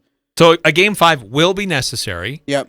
But how many beyond that will be necessary? We don't know. So, Eric, I expected us to get beat in one of these games. I didn't expect it to be Game 1. We win 141-129 in Game 2. How worried are you, though, going through the rest of this series right now for the Utah Jazz? Going to Memphis, split at 1 apiece. Yeah, I think it's still this is not a team to be overlooked at all. I mean, Brooks is that scoring option. He can be. I mean, he struggled. He still had 23 points. Yeah, Brooks is still didn't feel like it, but he had 23 points. Valanciunas proving to be a good big man who can not necessarily go toe-to-toe with Rudy, but pretty darn close. Mm-hmm. And when you got somebody like John Morant who can break down a defense and he's so fast and all the attention is on him, and that's what really happened in the third quarter. All the attention was on him. All these other guys were like wide open. And so just with somebody with that level of talent and speed and ability, it creates a lot of other things for other guys. So Utah still has to figure out a way to slow him down a little bit. And I think they proved last night that John Morant can go off for 47 points and the Jazz are still going to win. Hey, is that the key? Is that let John get what he wants and know he's going to get what he wants? Everyone else just contain it? Is that what you do the rest of the way? Well, I think they'll still try to play straight up defense with everybody else. But if John Morant can't create for you, that team doesn't have a lot of other options. Yeah, that's a good point. That's absolutely a great point. Other scores in yesterday's games: Philadelphia now has a 2-0 series lead over Washington, blowing them out by 25. 120-95 is your final score. New York gets a great win over Atlanta. That series is split at 1 apiece. I love vintage Madison Square Garden. And I told a friend this last night. In fact, I think I was out to dinner with Cody and a couple other people. I said this last night. I said, I think Kobe Bryant would have rather heard the chance that Trae Young was getting than the MVP chance. If he had to choose, he would have took the hate chance over the MVP chance just because, I mean, so many people have got the MVP chant in New York, and even opponents. Michael Jordan got it, LeBron got it, Kobe got it, But how many people get told, and I'm not going to repeat it, but get told from, I mean, how many fans were inside that MSG arena, inside of the mecca of sports arenas in the country, and get told what Trae got told? And I think Trae fed off of that extremely well. I heard that, I saw they were passing around papers to say Trae is balding. And there had a few other chants that they wanted to make sure everybody knew what was going on. That's awesome. So that's it's cool. Great. And it's just this whole experience about it's so great having fans at these games again. Mm-hmm. And it's just a different level of electricity and excitement. And people talk about home court advantage. How much does it really mean in the NBA anymore? I think the biggest thing is that it helps those, we've talked about this, those rotation guys play better. They get up a little bit more, and they have bigger games. And it does make a difference. It absolutely does. And you know what? You said it 3 weeks before the regular season ended. You said home court advantage would matter with fans, and you'll see the effect. I didn't believe you. You can absolutely see the effect that fans have on the players' energy, both away and home teams. It's great. You are absolutely right. Tonight's games will be 5:30. Milwaukee, Miami, get it on. Milwaukee is just cruising in this series right now. They're up 2-0. Sam Merrill got a few minutes in game 2. We'll see if they can try to avoid the dreaded 3-0 deficit. Phoenix and Lakers are split at 1 apiece. That's 8 o'clock on TNT. The nightcapper on NBA TV, Denver and Portland. That series is also split at 1 apiece. Eric, let me ask you, Lakers, Phoenix, or Denver, Portland? Which series ends quicker? Ooh. It might depend on Chris Paul's shoulder. Oh, man, isn't that a bummer? Look, their game the other night, not having Chris Paul available in the fourth quarter, that Phoenix Suns team just didn't really know what to do offensively. They didn't know how to run their offense. They had this deer in the headlights look. That Lakers defense was making it tough. And without that floor leader, that veteran who has seen a lot and understands really just how to run things and get everybody settled down, they really missed that. And that's when the Lakers really started to separate themselves.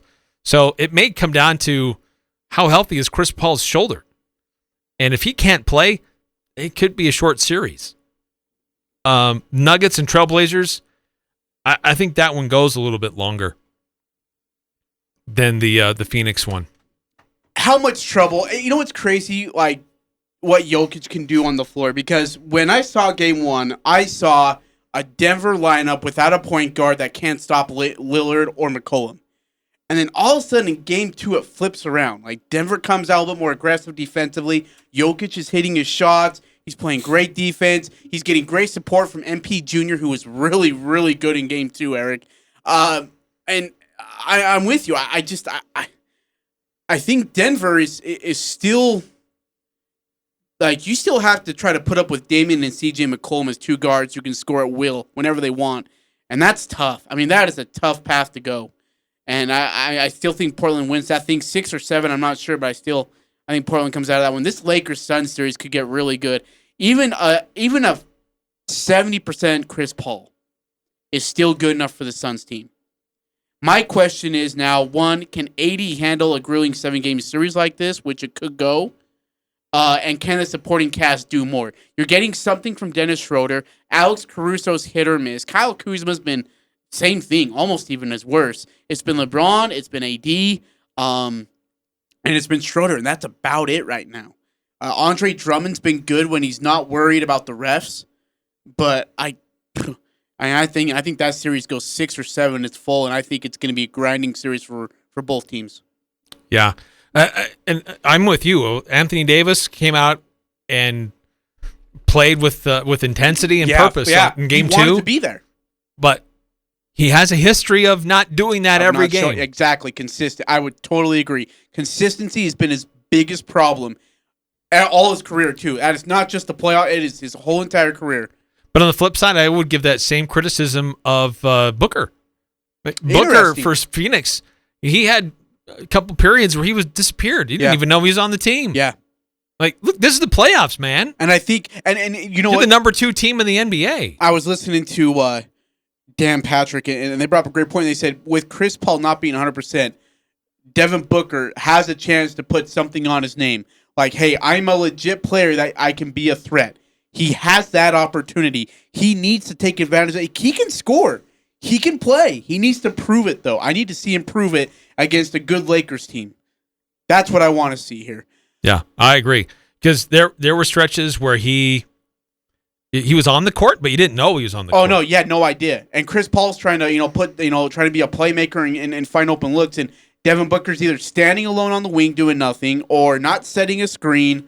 I'd like to see Devin Booker be more engaged, and the Suns need Devin Booker to be more engaged, without a doubt. Yeah, I mean, he scored 31 in game 2. But what did he shoot? But he was 7 of 17. It's not great.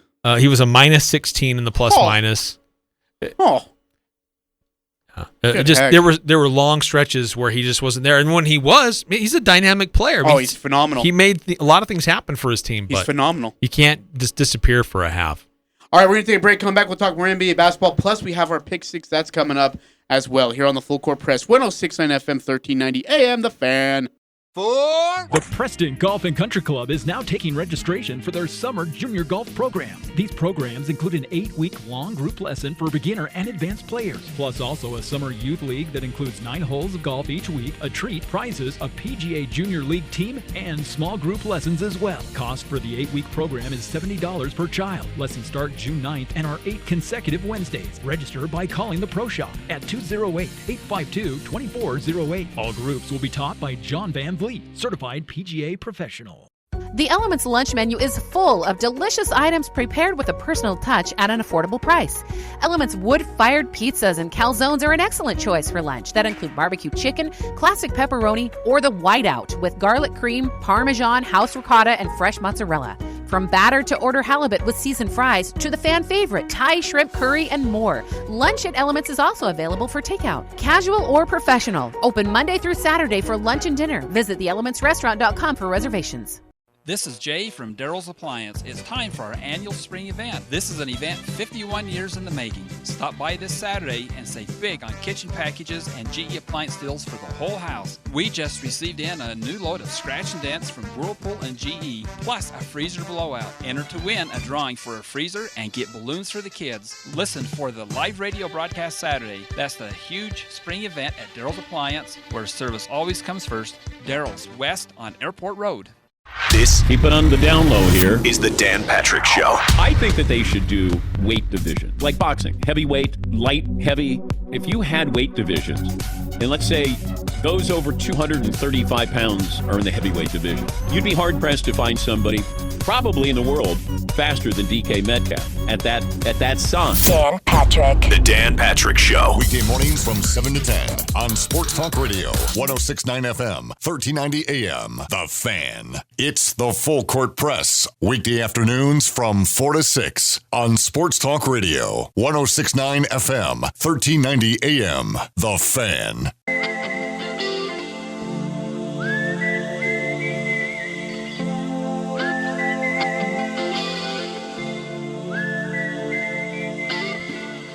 Full Court Press, Eric Frandsen and Ajay, Salvesen, Cody Olton along with us for the ride. Thank you so much for being a part of it as well. 435-339-0321 to get in your text for the Full Court Press. Again, 435-339-0321. A couple of texts that came through, Eric. Leon Rose texted, how much value does it add to Sam Merrill being a first-year player and being able to play in the playoffs, even if it is minimal minutes? How much value does it add? I don't know. I mean, it's a good experience for him. It's a good experience, sure. I mean, does it add value to his bottom line to the team? Like, are they gonna look at, wow, he played 3 minutes of garbage time and our blowout playoff victory over the Miami Heat?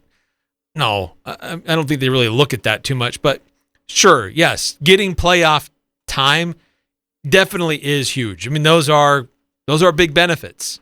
To be able to have that experience is good for him. He understands, okay, it's a playoff game. But look, he gets in when it's garbage time. He got in when it was garbage time in the regular season. So was this garbage time different than a garbage time back in March? I don't know that it really was that different. I mean, he's part of the team. He's part of the experience and the practices and the behind the scenes and the prep. And how does he do in improving his game? And does he get more minutes than just in garbage time? Yeah. I think that's his goal. Showing up when it's a 30-point blowout for the last couple of minutes, how much value does that add to a player? I don't know. How much does it add when the same situation played out in April? But sure, it's great that he got in, made a shot. He's doing something. So it's good for him. happy for him. Absolutely. 1570 about the popcorn incident last night with Russell Westbrook. He's walking in the locker room with a limp ankle. A fan dumps popcorn on him. He has been banned from all games, including all events within Wells Fargo Arena. 1570 text in. The popcorn incident was not great to see, and I hear all this talk about these fans should be punished, and that if the shoe was on the other foot and all that stuff, but why wasn't there a bigger issue with James Harden smacking the phone out of a Jazz fan's hand? Should work both ways. Don't get me wrong, that stuff should not be allowed at all with fans, but there is definitely a double standard. See, and that's the other thing I have. Like, Dylan Brooks chomping at the fans the way he does. For example, if a fan uses inappropriate language to the player, they're booting out the fan out of the game. Yeah, absolutely. If Dylan Brooks turns around and drops the F-bomb towards a fan, there's nothing said. Nobody does anything. It's like, oh, well, that was funny. Haha, look at him all fired up. Yeah, but I mean, language back and forth is one thing. I mean, what that language is certainly matters too. If it's racial, if it's threats to your person, I mean that crosses a line. But actually, physically connecting with them somehow, either throwing something on them, spitting on them, that crosses a line. Should there be a standard if they are swatting things out of your hands? Yeah, I think there should be. Yeah, Harden did get off without hardly anything. That is inappropriate. Yeah, I would agree. I mean, it's not like the fan jumped in front of him and wouldn't get out of his way, and he's sticking his phone in his face. Yeah, it was to the side, and he's just holding his phone. He's in his chair, sticking his phone out, just recording him as he walks by. It's crazy how many incidents Westbrook's been through with fans. He had the Philadelphia fan who flipped him off 3 years ago, and then he had which was actually kind of I more laughed at it than I just thought it was hilarious. And then you had the racial comments from the fan from Utah towards Westbrook, and then you have the popcorn incident last night, which by the way was really stupid on that fan's part. Like, what are you thinking, man? It was stupid. But look, Russell Westbrook. And I was thinking about this the other day. Okay. Do you have any younger siblings, or are you the youngest? No, I have a younger brother and sister. Okay. Did they ever do stuff because they knew they could get a reaction out of you? Oh yeah. Yeah, I've got a younger brother that did that to me as a kid. I've got a youngest kid who does that to one of his older siblings.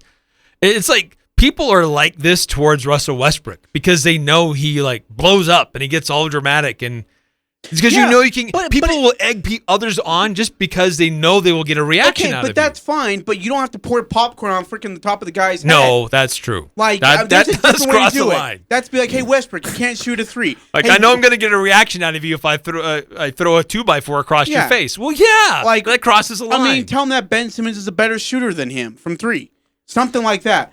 Don't dump why would you waste popcorn? First of all, popcorn is a snack among gods. And if you had to buy it at the arena, that probably cost you $12. Yeah, maybe 15. I mean, if you put butter on top of it and some salt, I mean, you're going to dump the whole entire thing of salt on there, knowing you, Eric. But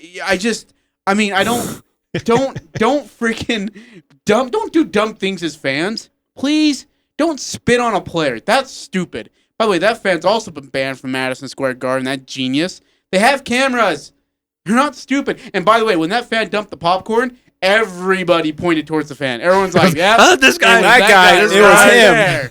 Right there. He's the one that has the bucket of popcorn with no popcorn in it. You see him? Yeah. Just stupid. I mean, and granted, no love. I'm so great. Here, look, Eric, I know we want to do a live show every now and then or someday down the road, but sometimes I'm glad we don't, because I feel like someone would throw lettuce at me. Like, we're at a restaurant, doing a show, and someone chucks the burger at my face with sauce on it. Just full-fledged. I get the bun and the cheese, and they don't even keep the bun on there. The bun would slide off just before it hits you. Yeah, exactly. And I'm getting clocked with pepper jack cheese, mustard, mayo, fry sauce, pickles, onions, and lettuce. No lie, I'm way hungry. I haven't eaten since this morning. 4086. Does anybody remember that time when our student body threw a pack of gum on the court at the ref, and Stu Morrow got on the microphone and said, "Hey, knock that blank off." It was the hamburger, wasn't it? Was it a hamburger? Yeah, it was a hamburger. Wasn't it in the... I can't remember. Was I too young? I don't know, 4086. Maybe help me out here, because maybe this is a different incident too. I think it was in the Hawaii game in the NIT when I think it was Tony Brown's last game as an Aggie, and someone chucked a cheeseburger on the floor, and he grabbed the mic over and said, "Hey, knock that off."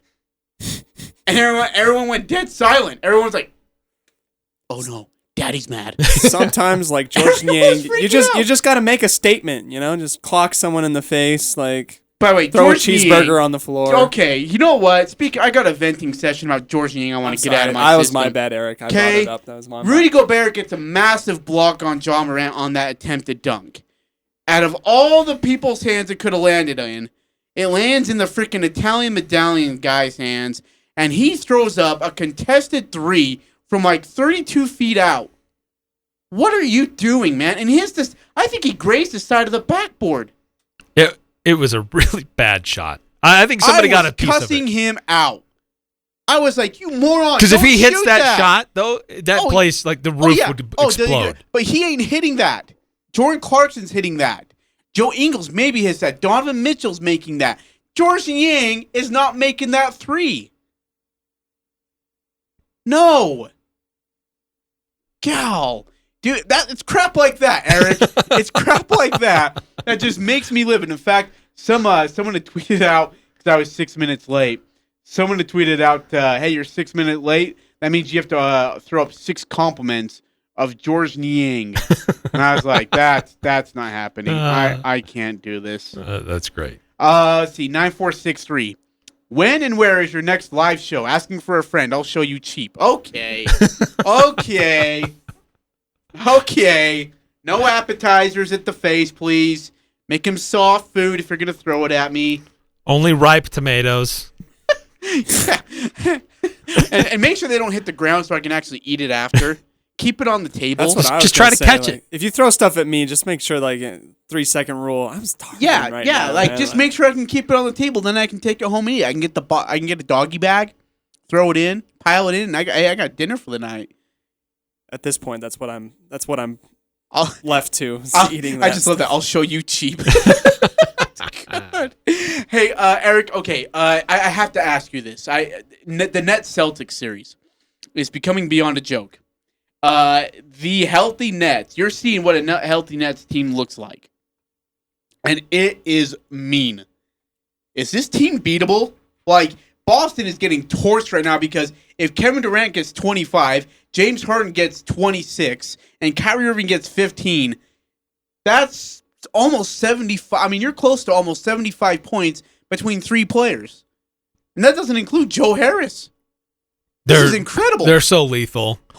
How do you guard a team like that? Well, yeah, physically. I think you do what you can to disrupt their movement, get them off track, off their route, if you will, to use a football term. Take away their space. Boston's not the team to do it. Philadelphia could be the team to do it. Milwaukee, the way they're playing, could be the team to do it. I don't know. Oh, I don't know. They're tough. Oh, it'll take a big, concerted, it's incredible, physical isn't it, defensive effort. It's amazing watching those 3 on the court. It's like, oh, that's what it looks like, huh? Yeah. Jeez. 408. 408. Well, and what's disappointing is they've known this. Yeah. And they've just been casually going about it. Yeah. It's a term I want to use, but I can't on the radio. Squandering away the regular season because they don't care. Yeah. And just get the 3 of us together in the playoffs, and we'll be fine. And we'll be fine. It worked. 4086. Maybe a hamburger. What about the time we were playing Boise and some Yahoo threw some Gosler's milk on the court, resulting in a Boise player tearing his ACL? What? I didn't know this. I don't remember that. I don't remember that at all. Dude, that is, I mean, there used to be times at Utah State where people would stay standing and they'd clap until the first basket were made, and then that kind of evolved to, then they'd throw toilet paper up into the crowd, but sometimes it would go onto the court. They'd have to stop the game to clear the court. And it became like this routine that people would throw crap onto the court. Yeah. 6891. Sorry, off the subject, but do you know if Hawaii is coming to town for football this year? No, I don't think we play Hawaii this year, right? We do. Oh, we do play. It's at home because we don't go to Hawaii this year. I think we go in 2 years, if I'm not mistaken. That's just a television. I thought schedule. it was on here. Yeah, it's not on there. I think that's gonna be on Hawaii. I believe they do go to Hawaii does come here. They do October 30th, Halloween Eve. We got Hawaii at home. Nice. Let's see, 5763. Hey, George Niangas has a 3-point make percentage of 42.5 on the season. Just saying. It's true. Okay, you guys just calm down. He was 50% last night. I'm gonna slap you. Don't encourage our listeners. Why do you do that? He had one really bad look. And it was that one. I think somebody got a hand on it. It was a really horrible time to shoot it, I think somebody got a hand on it because it was so bad. I don't care. 2417. Boston is not as good as their record. Let's see what they do against Philly. Yeah, I agree. Boston is a sinking ship. 4086. Yes, we are. I think it's in reference to the Hawaii. Yep. 6891. Oh, thank you. Yeah, no, you're welcome. All right, we got to take a break. We're going to get to Pick 6. That's all coming up next here on the 106.9 FM, 1390 AM, The Fan. The Preston Golf and Country Club is now taking registration for their summer junior golf program. These programs include an 8-week-long group lesson for beginner and advanced players, plus also a summer youth league that includes 9 holes of golf each week, a treat, prizes, a PGA Junior League team, and small group lessons as well. Cost for the 8-week program is $70 per child. Lessons start June 9th and are 8 consecutive Wednesdays. Register by calling the Pro Shop at 208-852-2408. All groups will be taught by John Van Vliet, certified PGA professional. Here's Chad, the lawn doctor, with a tip for your lawn. Summer temps are here, the grass is seeding out, and the lawns have gotten stressed. With that being said, we'd like to introduce our new 2-service soil enrichment program to help increase the size and number of roots in your grass, which allows the plant to better use both the water and nutrients that are there, improving the health of the plant and helping the stress of this time of year. Fertilizer, weed, and pest control. Call the lawn doctor at 753-LAWN or go to LawnDoctorCashValley.com.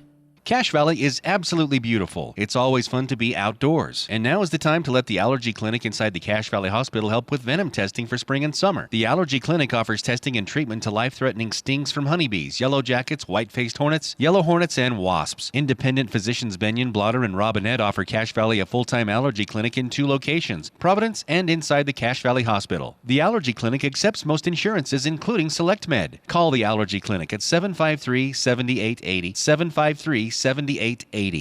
The Al Sporting Goods Outdoor Expo is going on now. Many bike shops have no inventory. Your Al Sporting Goods has thousands in stock and ready to go, including the hard-to-find e-bikes. Bike tailgate pads, $79. Camelback hydration packs and bottles up to 60% off. Clothing from the best brands like Nike, North Face, Patagonia, Cool, Columbia, Roxy, and Billabong. Al's is lifetime basketball hoop headquarters. Every hoop is on sale. Lawn games like Can Jam, Spike Ball, and Crossnet. Doorbusters like Mummy sleeping bags, $20. Blackstone griddles, $39.99. It's the Outdoor Expo at Al Sporting Goods, 1075 North Main. Every sport, every season.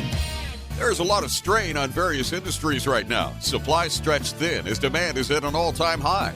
If you are building or remodeling and are looking for ideas for stone to face your home, it's crazy. Coldwater Stone and Tree Modern and Castellite and Logan want to take that frustration and challenge away from you. They are a local homegrown business with stone products made by Coldwater and sold by Castellite. Stop in and make your choice today for brick, block, rock, paver, and tile. Go where the pros go. Online at Castellite.com. They can put your logo on it because that's what they do at the Logo Shop. They can put your logo on anything from pens and mugs to golf balls and clocks. The Logo Shop is also the place for your team shirts and uniforms. So if your team wants to look good, call the Logo Shop and order your team uniforms today. Colors, logo, and everything else looking just like you want it to. Get your team shirts and uniforms from the Logo Shop. Call them to get a bid or just drop by 40 South Main in Logan. The Logo Shop. Logo Stop. The Logo Shop. Hi, this is Ashley with LSS Insurance. The health insurance marketplace has reopened. This special enrollment period is available to everyone. If you have been adversely affected by COVID, lost coverage, need to make a change, or simply want to enroll, now is the time. We can help. Call 752-9493 to find out how much you could save. More tax credits are being offered. Greater cost sharing and coverage could start as soon as the 1st. Go to lssins.com or call 752-9493. It doesn't matter who you root for. The Full Court Press has all the high school sports covered. The Full Court Press. Connect with us on Facebook, Twitter, and online at 1069thefan.com.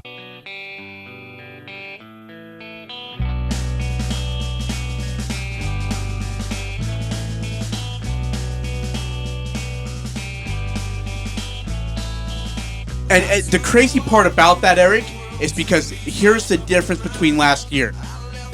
He's getting reps. Jordan Love is actually getting reps in practice. So now it's not like, well, who the crap is this kid? It's, oh, this kid can make a throw. Oh, this kid can play. Oh, see, look what happens when we actually give him live 7-on-7 action. And when you can actually have a spring to help develop him. Oh, God, yeah. It makes a difference. What do you know? We're just commenting the ESPN lead story on their NFL page is about Jordan Love and showing signs of progress. So great that, look, this is his time. He needs to take advantage of it, and looks like he is. Yeah, as he should be, last year, because of the pandemic, he didn't have the spring development. He came in the fall, and it's just, we got to go for games. We got Aaron Rodgers. Let's just go.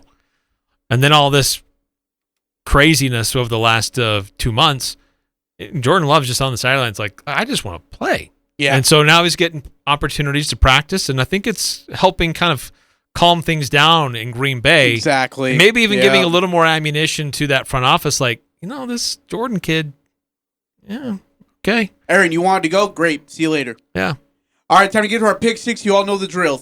Actually, we have 9 lines. Pick six plus a field goal. Our producer, Cody, will participate. I won on this last week, so I get to choose. You won? I won. I lost? You lost. Yep. So I'm going to go this route. Cody will choose first, and then Eric, and then me last on the choices. Picks. I will choose the questions first? No, you have to choose your answer first. Oh, okay. Well, then I'll do your guys's. Okay. Okay. All right. Let's go here. I don't know. I don't remember whose was whose, so sucks to suck if you go first, I guess. Game 3, Brooklyn over Boston. Brooklyn is 15.5-point favorites. I'm setting the line of 15.5. Brooklyn over Boston in Game 3. Cody, over under. I'm going over, as in Brooklyn will beat them by more than 15. I'm going to go under. I'm going to go over. Brooklyn still wins, but yeah, it'll be the first game in Boston. They'll have a little bit of emotion. I'll try to keep it close. All right. Game 3. Who will have more points, Luka or Leonard? I'm going to go and say Luka will have more points. That's a good one. Based on how he's playing, I have to take Luka. I want to say Leonard. I do, but I can't. Yeah, it's in Dallas, dude. I'm taking Luka. Yeah. All right, and then we got a plus, an over-under on the plus-minus on PG-13, Pandemic P versus Dallas. I'm going to go, you know what? Well, what's the line? It's 3.5. Sorry about that. 3.5. I'm going to go over. So by saying over, it would be better than a 3.5. Better than 3.5. Better than 3.5. Yep. I'm going to go under. I'm going to go under as well. All right. Moving on here. Ajay, you're going to be answering these ones next, okay? Okay. George and Yang, 3-pointers set at 2.5 over and under. This next game, Saturday. That's a good line. Over. I don't know why. I'm going to go under. Eric? I'm going to go over. Over. All right. Yankees home runs versus the Tigers series. Line set it at 11.5, Ajay. How many games? It's a series. It's 3 games. 3-game series. In Detroit. Detroit doesn't have great pitching. 11.5 in a 3-game series? Yep. I'm going to go under. I, too, will go under. I'm going to go over. Hey, on that George Yang threes, is that made or attempted? Makes. Made threes. Okay. Made threes.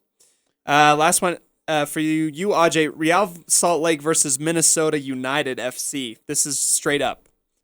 Real. I'm going to go Minnesota. I'm going to go RSL. All right. Getting into these last ones over here before our tiebreaker. I guess Eric will be answering these ones next. Eric, who will score more points in the next upcoming game? Devin Booker or Anthony Davis in the Suns LA game? Ooh. Series shifts to Los Angeles. I'm going to say Devin Booker. Okay. I'm going to say Anthony Davis. I'm going to go AD as well. All right, Eric, who wins the series? What is the series going to be at, the record, I guess? Who wins the series tomorrow? This is a Game 7 versus the Minnesota Wild and the Las Vegas Knights. They play tomorrow, I believe. There's a Game 7? Game 7. Yep. Who's going to win this series? So who wins the series? The Knights or? Minnesota. Minnesota. I'm going to go with the Las Vegas Golden Knights. I'm going to go Minnesota. Okay. I'm going to go Las Vegas. Okay, there's our last one here. What is the correct series record for the end of this weekend for the Denver-Portland series? They have 2 games this weekend. The series is tied 1-1. Ooh, good question. I'm going to say it'll be 2-2. Okay, Ajay? We're in Portland, right? Yes. Yep. Yeah, I'm going to say 2-2. I'm going 3-1 Portland. Woo. Okay, and then here's our tiebreaker before we head off the air. Next game between Philadelphia and the Wizards. Philadelphia is favored by 6.5 points. You taking the over or the under? Eric. Over. Under. I'm going over. All right, boys. You got 50 seconds. That was fun. Probably going to lose. I don't feel really confident right now about my picks, to be very honest. Those were good questions. Yeah, those were good. Like last week, I'm going to run away and not be around to find out my results. Oh, yeah, you won't be here, huh? We'll send some loan sharks after you. I will make sure you guys get taken care of by tomorrow for what happened last week. Denver, Portland tonight. Who you got? I think Portland.